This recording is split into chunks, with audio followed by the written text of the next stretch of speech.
Pasar adalah tempat bertemu antara penjual dan pembeli, baik secara fisik maupun maya, untuk bertransaksi. Pemasaran adalah aktivitas dan proses menciptakan, mengomunikasikan, menyampaikan, dan mempertukarkan tawaran yang bernilai bagi pelanggan, klien, mitra, dan masyarakat umum. Pemasaran dimulai dengan pemenuhan kebutuhan manusia, yang kemudian bertumbuh menjadi keinginan manusia. Ada beberapa jenis peluang pasar rumah sakit di antaranya. Yang pertama, ada pasar potensial.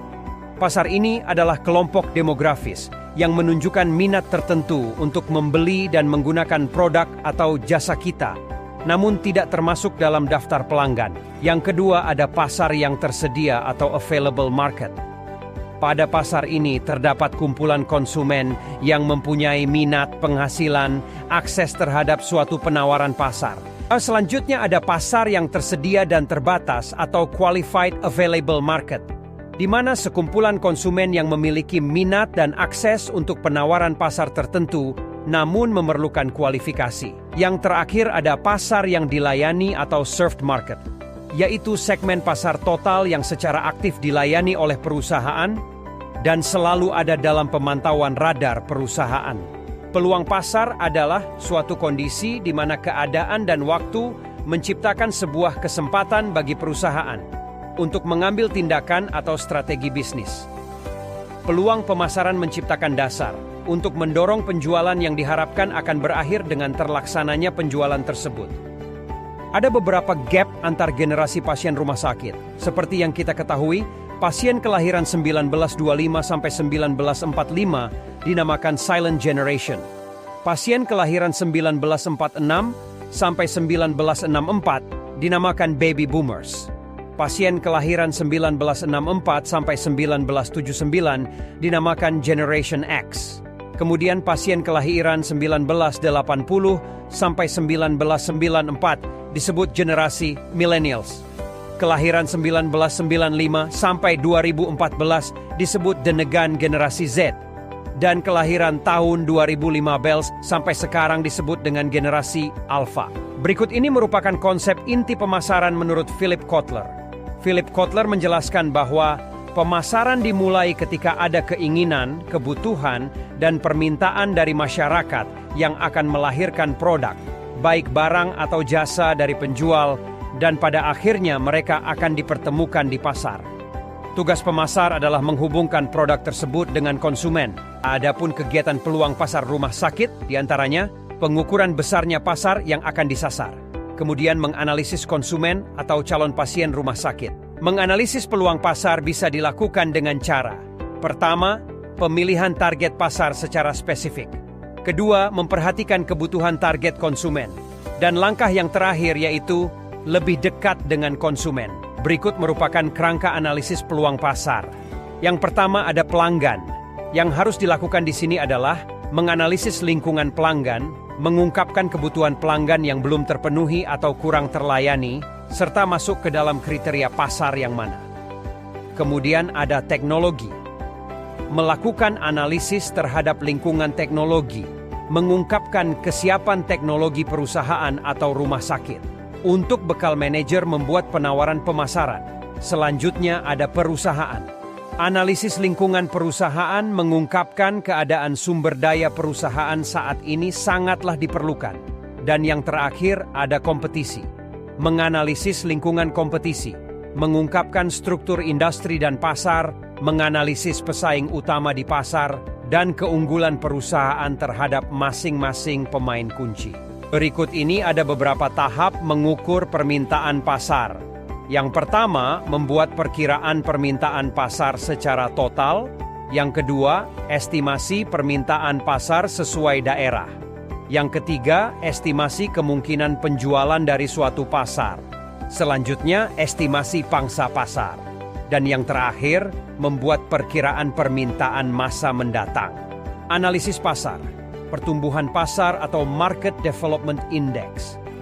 Yang harus diperhatikan di sini adalah perbandingan tingkat permintaan sekarang, current demand, dengan potensi pasar maksimal, maximum market potensial. Cara mengidentifikasi pelanggan bisa diidentifikasi melalui jenis segmentasi geografis, demografis, firmografi, perilaku, kesempatan atau situasi, psikografis dan manfaat. Praktek kedokteran pada zaman dulu dengan sekarang sangatlah berbeda.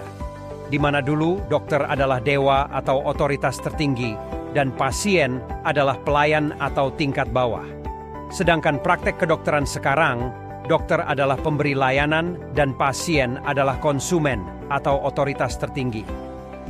Saat ini ada beberapa perubahan peran manajemen rumah sakit seperti dari yang orientasinya provider menjadi orientasi pelanggan, dari bekerja sesuai tradisi dan bermain aman menjadi bekerja dengan eksperimen dan berani mengambil resiko.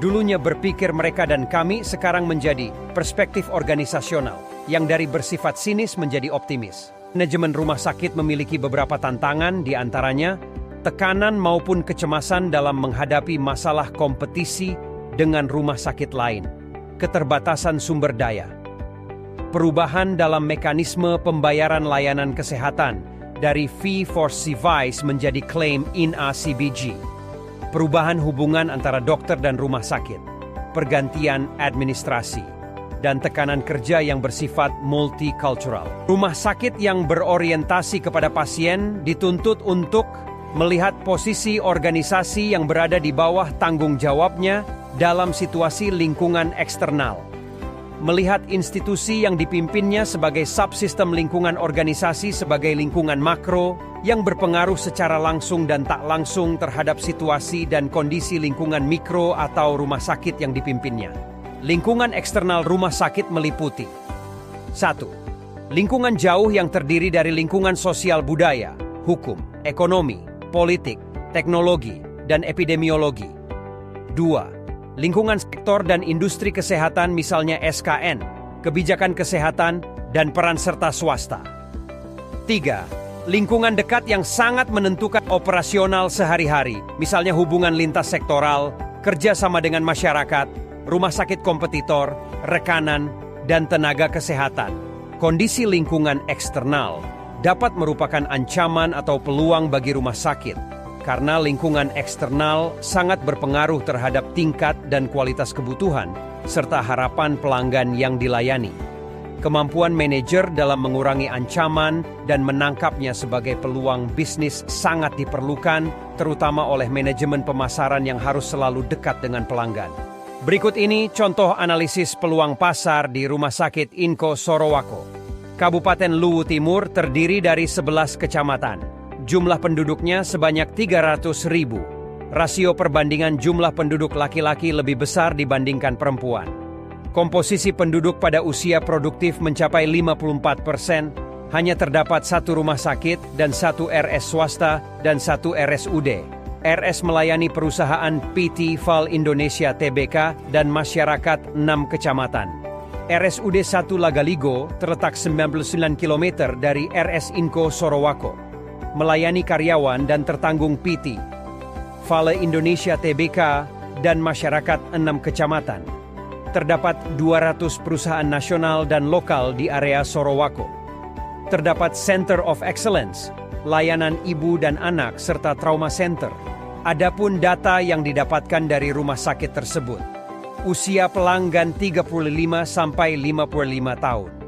70% menggunakan penjaminan perusahaan, akses masyarakat mudah, dan kemudahan akses ke RS menggunakan sistem antrian online P3K, website dan chatbot. Berikut bentuk digitalisasi di RS Inko Sorowako.